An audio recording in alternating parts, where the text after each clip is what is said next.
nosotros no aceptaremos la exclusión de nuestro pueblo de ese derecho. Mr. Gorbachev, tear down this wall.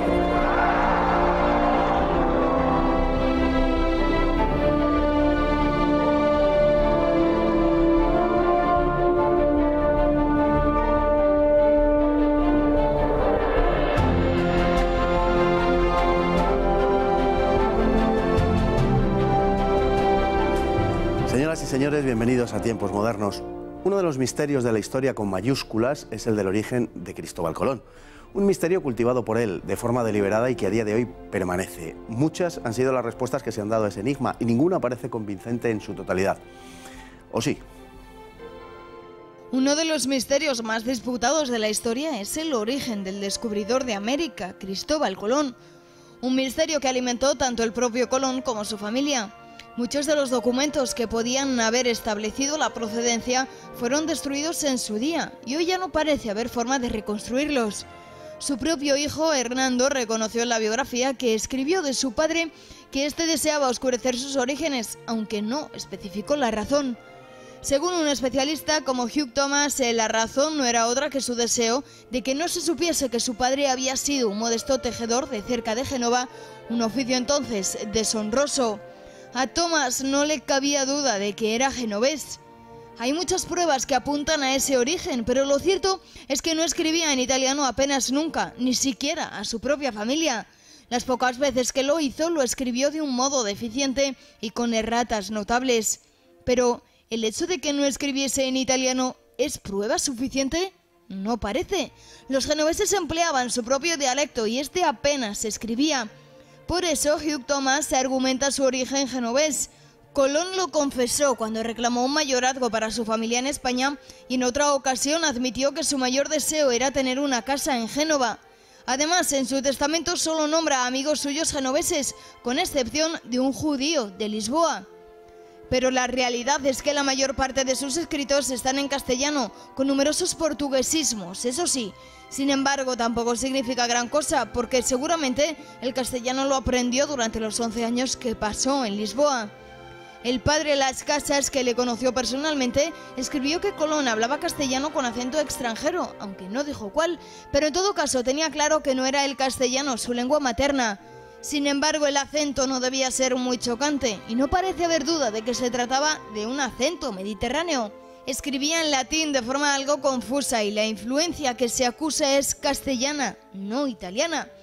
Colón se dirigió a la corte portuguesa antes que a la española para que le financiara el viaje, pero eso no tiene nada de raro por cuanto Portugal era en aquel momento la primera potencia marítima y la más avanzada en las cosas del mar. Algunos autores han sostenido la catalanidad de Colón, incluso Madariaga sostenía que Colón era en realidad de origen judío catalán, razón por la que habría emigrado a Génova. En su origen sefardí coinciden otras tesis, aunque lo remiten a Mallorca o Ibiza. El análisis a través de la lengua escrita o hablada no es necesariamente determinante para establecer su origen. Entre los marinos de aquel tiempo y de todas las épocas se da un tipo humano que habla varias lenguas pero no domina completamente ninguna, resultando muy difícil averiguar su procedencia. Es posible, después de todo, que sucediese esto con Colón. El misterio aún debe ser resuelto, aunque hay estudios en marcha que parece terminarán por desvelar el enigma del origen del descubridor de América. Y tenemos hoy con nosotros a don Juan García Santandreu, autor de El origen de Cristóbal Colón, de catalán y marrano a cristiano y valenciano. Marrano hay que decir que es la expresión que se utilizaba entonces para denominar a los de origen judío. Don Juan, muy bienvenido. Muchas gracias. Bueno, vamos a establecer una cosa antes de empezar con este asunto, y es que con independencia del origen de Cristóbal Colón, de donde quiera que haya nacido, la empresa del descubrimiento de América y todo lo que de ella deviene es una empresa hispana, es una empresa española, es una empresa castellana, por ende, castellana digo, por ende española. Sí, en efecto, está claro que Colón, sea de donde sea, la gran aventura de la colonización, del descubrimiento y colonización, es una aventura 100% española. Por eso cuando en los colegios nos preguntan quién descubrió América, habría que contestar España. España, los reyes eran los reyes de Castilla y Aragón, pero eran los reyes de España. Es que es una unidad histórica muy anterior incluso a todos estos tiempos. En efecto, quizá el hecho puntual sea el del descubrimiento, porque quien descubrió América, pues a efectos historiográficos fue Cristóbal Colón, pero en efecto se habla de visitantes o conquistadores anteriores. Pero lo bien cierto es que ese hecho puntual de la conquista hay que unirlo inexorablemente al de la colonización y a la de la creación de un gran imperio, que es lo que verdaderamente tiene una trascendencia histórica en la gran empresa nacional española. Realmente, yendo también a la anécdota, podemos decir que también seguramente hubo otros visitantes anteriores de algunas tierras americanas, pero lo esencial no es que alguien llegase a América, porque opuestos a eso los indios, por decirlo de alguna manera, llegaron antes, ¿no? Lo esencial es que América se incorporó a la dinámica de la historia universal, y esto es lo decisivo. Bueno, yendo a la cuestión del origen, que no deja de ser ciertamente una cuestión un poco erudita, pero una cuestión puntual, pero tiene su importancia, tampoco vamos a decir que no, tiene la importancia sobre todo para el que se dedica a la historia, establecer tal cosa. ¿El origen catalán es plausible? El origen catalán es imposible, pero verdaderamente hay una construcción bastante vendible en un momento en el que el nacionalismo irrumpe en Europa con todos los movimientos neorrománticos de la Europa del siglo XIX. El origen de la teoría catalana no es precisamente del nacionalismo catalán, es de un peruano, un ingeniero de minas peruano que era director de la Biblioteca Nacional del Perú en Lima, que era Luis de Ulloa, que tenía ascendientes gallegos y que vino a España precisamente para estudiar la ascendencia gallega, una posible ascendencia gallega de Colón. Y al final, pues estudiando el Colón gallego que él creía que iba a encontrar, se encontró con que había una gran aportación mediterránea de una lengua vernácula mediterránea, y él entonces gira toda la investigación hacia el Mediterráneo y al final acaba concluyendo que era catalán. A esa teoría, en efecto, se une otro gallego, Salvador de Madariaga, que también acaba concluyendo, como se ha dicho en la introducción, que era un judío catalán. Pero todo eso, a los que conocemos, escribimos y hablamos una lengua vernácula mediterránea, como es la lengua valenciana, que es la que tuvo un siglo de oro importantísimo, el primer siglo de oro de las lenguas neolatinas, precisamente el siglo XV, el siglo de Cristóbal Colón, de los Reyes Católicos y del descubrimiento, detectamos que esa lengua es la que subyace de ese castellano mal hablado, como dice Bartolomé de las Casas en sus crónicas. Bueno, ¿es cierto que Hernando, el hijo de Colón, en su testamento dice que su padre era genovés y que había estudiado en Pavía? Es cierto, pero es mentira. Es cierto que lo dice, pero eso no es parte más que de un gran artificio y de un gran cronicón que, como dice Romeu de Armas, es parte de la historia biográfica que nos da su hijo, el hijo de Colón, y entonces que es su primer gran cronista. Entonces, él es su historia sobre la crónica de la vida de su padre es toda, como dice Romeu de Armas y los más importantes colombinistas, un gran artificio, un gran cronicón. ¿Por qué? Pues porque Hernando Colón defiende varias versiones, varias tesis a lo largo de su vida sobre el origen de su padre.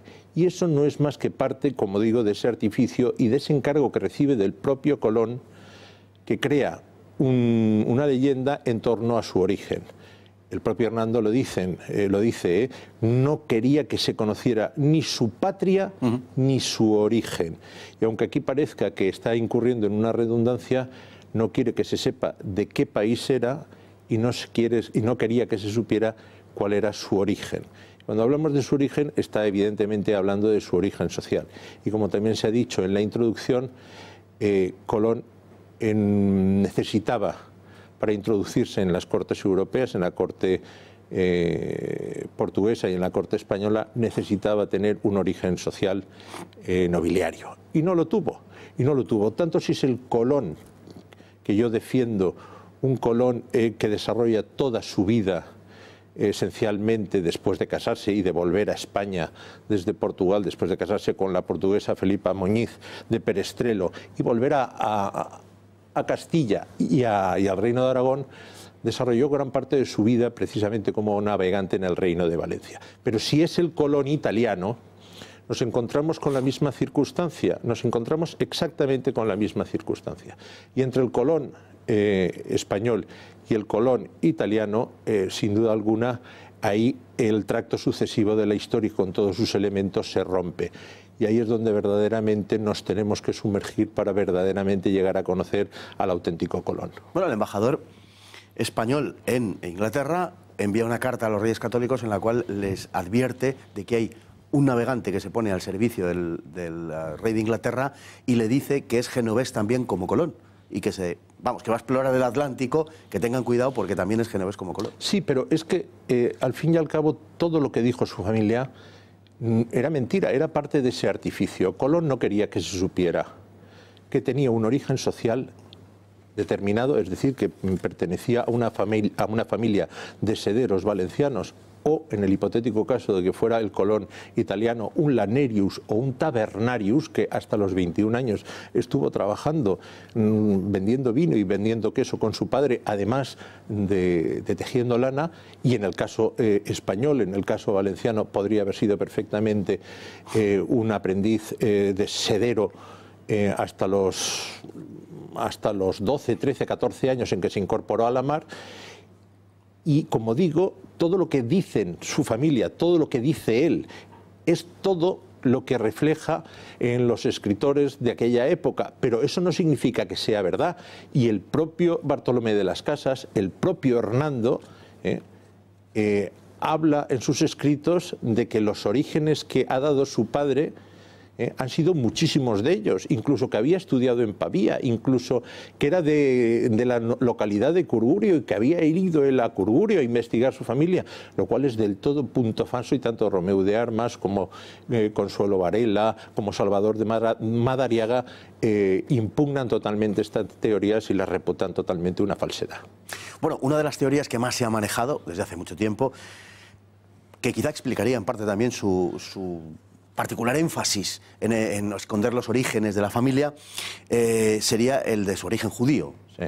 Y ese origen judío entiendo que quizá le pudiera acercar a Valencia. Sí, en efecto. En efecto, vamos a ver. Recientemente, y hablando recientemente hablo en términos históricos, es decir, a finales del siglo XX, aparece el libro copiador. El libro copiador son 9 cartas manuscritas de Colón, todas ellas certificadas como originales por Romeu de Armas y Consuelo Varela, que compra el Estado español y lo edita, donde verdaderamente conocemos a un Colón totalmente distinto y del que hasta este momento la historiografía no nos había dado cuenta. Y es un Colón que constantemente habla en términos privados, no es un libro, no es un documento oficial, son cartas donde en todas ellas habla de Valencia, donde todo lo compara con Valencia.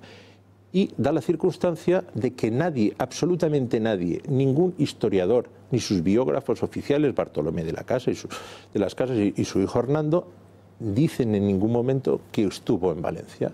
Pues Colón constantemente, y me vas a perdonar, sí, no falta nada más. En el libro copiador, que yo en este libro además fotografío su facsímil, sistemáticamente dice: tenían uno extendido cada falso como asutea sobre el lando, casi en manera de puerta y de tan perfecta labor que en Valencia sería bien acepto. Y un poco más adelante dice: otros tantos de algodón muy finísimo y no menos de arroz si aquí estuvieran los labradores de Valencia. Y después fui a cosir a Santa Gloria, que así le puse número a este lugar, miedo la tan extrema fermosura de la tierra, porque ninguna comparación tiene con ella las huertas de Valencia ni de otra parte que buenas sean. Y dice: siempre me pareció de una manera en todo cabo de ella, ansí fermosa como las huertas de Valencia, y en todo cabo poblada por poblaciones grandísimas. Y allí hubiera muy buen puerto, si fuera fundo, y había casas y gente y muy lindas tierras, y tan fermosas y verdes como las huertas de Valencia en marzo. Y así constantemente, y da la circunstancia que Colón, que ha sido una persona que ha producido millones de escritos, millones de libros, millones de estudios, ninguno de ellos haya hablado de Valencia. Y Colón, en su intimidad, habla de Valencia. Y habla de Valencia, pero es que inmediatamente después del conocimiento y del descubrimiento del libro copiador, que es lo que yo acabo de leerles a ustedes, se publica también y se conoce la Inquisición de Francisco de Bobadilla, cuando en el año 1498 fue a detener a los 3 hermanos Colón, después del tercer viaje, y se los trae encadenados por determinados atropellos que él produjo allí. Y uno de ellos, precisamente, es porque había cortado la lengua a dos expedicionarios que habían acudido con ellos a raíz del tercer viaje, y que dijeron públicamente que conocían a los hermanos Colón y que trabajaban para una empresa sedera, para un taller sedero de un musulmán en Valencia. Claro, esto inmediatamente provocó la ira de Colón, que en todo momento quería ocultar su origen, y ordenó que les cortaran la lengua.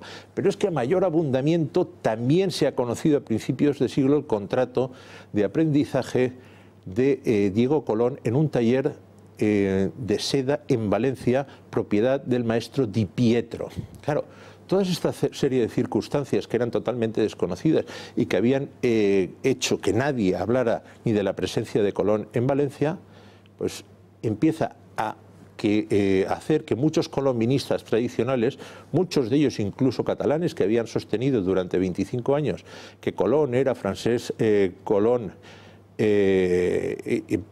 Joan Colón y Bertran, hijo de Francesc Colón, presidente de la Generalidad, pues dejara de ser ese noble catalán y empezaron a dirigir todas sus investigaciones a Valencia. Y no lo hace cualquiera, lo hace nada menos que el Centro Colombino de Òmnium Cultural, cuyo presidente es Albert Albardaner, que defiende públicamente, después de estar 20 años defendiendo que Colón era catalán, que Colón es valenciano. Bueno, no es poca confesión, viniendo de quien viene, desde luego. Bueno, para terminar, el Departamento de Medicina Legal de la Universidad de Granada, desde el año 2003, lleva haciendo unas investigaciones en torno al ADN de Colón, que quizá podrían aclarar por lo menos algunos extremos sobre su origen. ¿Cómo está ese asunto? Porque aparecen informaciones en los medios de comunicación, desaparecen durante años, vuelven a reaparecer después. La verdad es que es bastante confuso. Bueno, hay que decir que, en efecto, el Departamento de Medicina Forense, que estudia el ADN de Colón desde el año 2003, en que fue exhumado en los restos que existen en la Catedral de Sevilla, y donde José Antonio Lorente, que es el responsable médico de dicho departamento, lo primero que ha certificado es que en efecto los restos de Colón de Sevilla son los auténticos, porque los ha comparado partiendo del cromosoma Y del hermano de Colón, que estaba enterrado en la Cartuja y que también fue exhumado, igual que de su hijo Diego, y pues entonces certificaban que evidentemente eran hijos de la misma madre, con lo cual, sabiendo la tumba de uno y sabiendo la tumba del otro, al cruzar la información, las secuencias cromosomáticas de los ADNs de ambos, pues en efecto se ha detectado en primer lugar que Colón está enterrado en Sevilla, con independencia de que los restos que existen en Colón probablemente solo sean el 20% y el resto siga en Santo Domingo, para cumplir la voluntad de Colón. Pero también es bien cierto que eso no dice de dónde era Colón. Y entonces lo que se ha hecho es la recogida de muestras de ADN de ciudadanos que se llaman Colombo o Colón, de todo el área mediterránea. Estamos hablando de la zona de la Liguria italiana, estamos hablando de Francia, del sur de Francia, estamos hablando de Cataluña, estamos hablando de Valencia y estamos hablando de Baleares. Y ahí se interrumpe el estudio. ¿Por qué?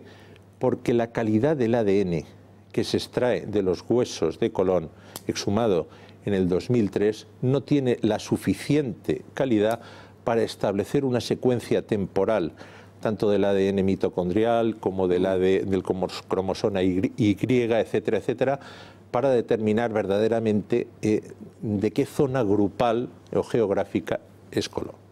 Pero verdaderamente se va a hacer, aunque el profesor Llorente ya ha apuntado a que pudiera ser de la zona catalana como cultura, entendiendo como tal la zona valenciana y balear. Porque, y esta es la base de mi estudio, debajo de ese castellano impuro que el propio Bartolomé de las Casas dice que no sabía hablar y que no sabía escribir Colón, lo bien cierto es que subyace un mozárabe mediterráneo muy propio tanto de Baleares como de Valencia, y donde los giros, los modismos, las vírgulas son muy propias de Valencia. Y en Valencia, hoy por hoy, seguimos hablando muchísimas palabras que cuando Colón entregó a sus traductores y censores de la corte aragonesa y castellana, no supieron traducir y que fueron incorporados a la historiografía y a los documentos en su originalidad. O sea, cuando Colón habla de a todo arreo, almarraixa, todas esas palabras que tienen una raíz árabe solo pueden ser valencianas o solo pueden ser mallorquinas, porque Cataluña fue 450 años francesa y allí se hablaba una lengua totalmente distinta, un romance totalmente distinto, hablaban provenzal, mientras que Valencia, que tuvo 5 siglos de dominación árabe, bien pudo darle a Colón esa base idiomática que se traslucía y salía de ese castellano impuro. Pues don Juan García Santandreu, autor del Origen de Cristóbal Colón, de catalán y marrano a cristiano y valenciano, le agradezco muchísimo su presencia hoy, pero aprovecho para atracarle en público y emplazarle a que venga en una ulterior ocasión para hablar del origen de la lengua valenciana y de la cultura valenciana, que sé que es algo que a usted le atañe muy particularmente y por el que usted se ha interesado. Muchísimas gracias, don Juan. Y a todos ustedes igualmente, muchísimas gracias por estar ahí día tras día y hasta el próximo programa, si Dios quiere.